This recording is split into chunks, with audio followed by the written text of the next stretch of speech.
Conflict in church can be extremely detrimental. It's not always, doesn't have to be, but many times it can be.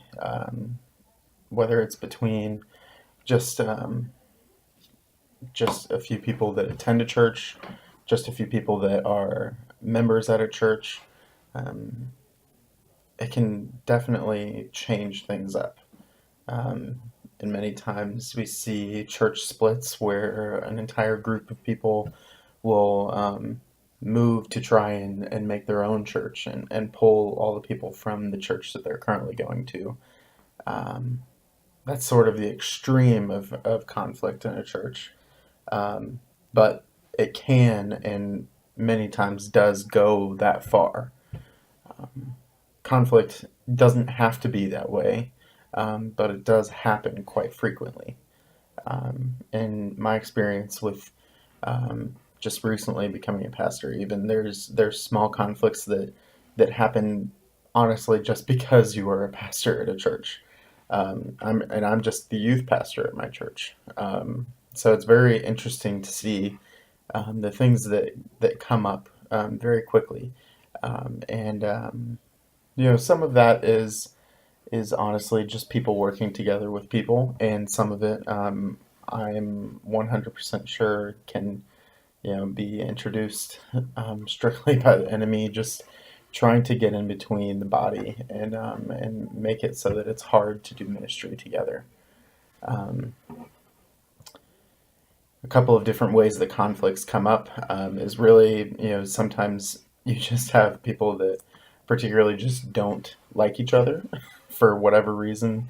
There's some kind of short conflict, or someone was short with one person, and particularly, rumors spread because there's just a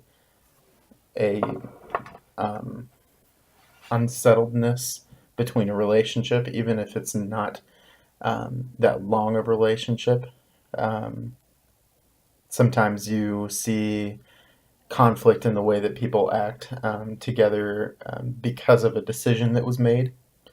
Particularly, that's happened with myself with the youth ministry, where I've told students, because youth ministry is particularly just with 6th to 12th grade students, at least in my ministry. And so you have students that their little brother or little sister is in 5th grade, and it's just about to be summertime, and they try to scoot into youth ministry a little bit early, just because, oh well, my brother or sister are already going to youth group. Well, I can't change the rules, and so that makes them uncomfortable. That makes con- um, that makes a conflict happen for whatever reason. That conflict can move into more if it's not taken care of, if it's not sought after, if it's not, you know, smoothed over. Thankfully, I was able to sit down with that parent and sit down with that student even and make sure that they understood that it's not about them. It's not that I didn't want them to be around. It's not about me making sure that they couldn't do what they wanted to do. It was more about me saying, okay, I have to be accountable. Um, and that conflict was resolved. And not only was that conflict resolved, but I was able to use it in order to have a better relationship with that parent and with that student. That was one thing from our reading. We read an article from Christianity Today talking about making conflict work for you. And I think that's really important, especially as a pastor. We need to be able to use conflict um, to understand people and let people understand us.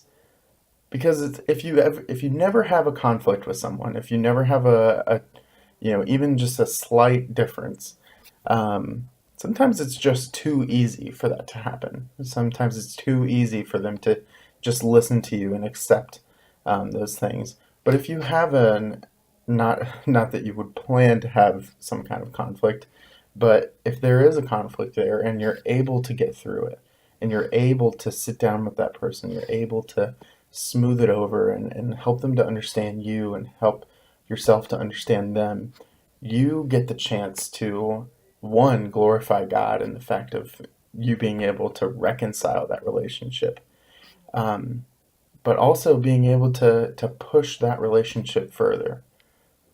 And one of the greatest things of being able to be a good reconciler in that way, be a good pastor in that way, and care about that person that came to you with conflict or that was part of a conflict with you, is that you get to sort of instill the the grace of God and the understanding that we seek, in trying to be like God.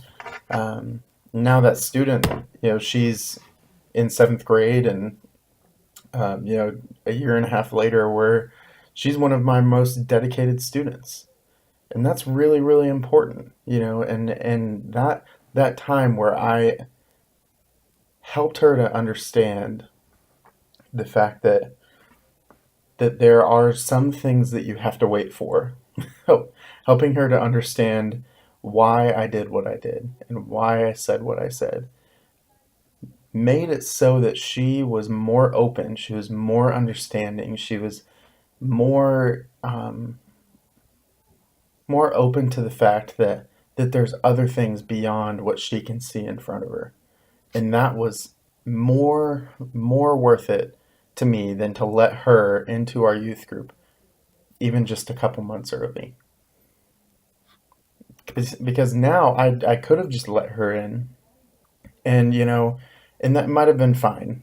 I may not have had any troubles with any other parents, but at the end of the day, she would have never learned, and she would have never gotten to know me, and I would never have gotten to know her on that level. But now that conflict has been used to reconcile a brand new relationship and to bring something new into the picture.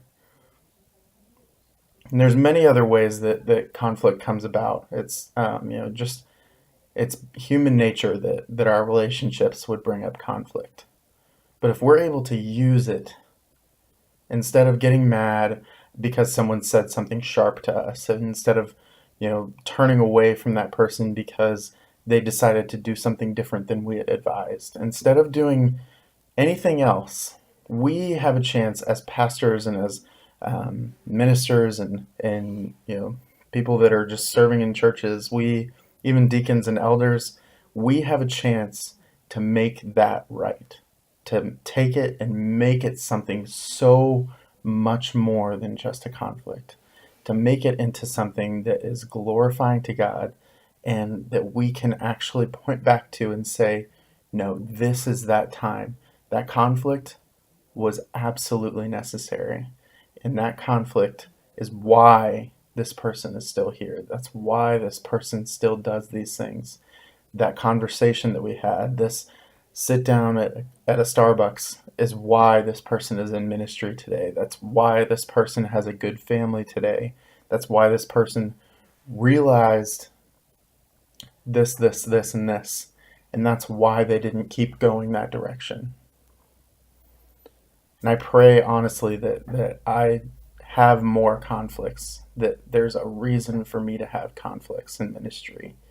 Because if there's never any time where anyone gets upset with what I say or what I do, then I will never have that chance to be able to glorify God in that way. And not only that, but I'm not perfect. And I need people to tell me when I'm not being perfect. And if I don't have that conflict, I would never know. If no one ever told me, if no one ever told any pastors what they were thinking, we would all just keep going in our wrong ways and thinking about ourselves the way that we always do, and we would lose out on the ministry of being in ministry. And so conflict is a good thing. It's not easy. It's not something you always want, but God can use it. And if we don't have it, we'll miss out.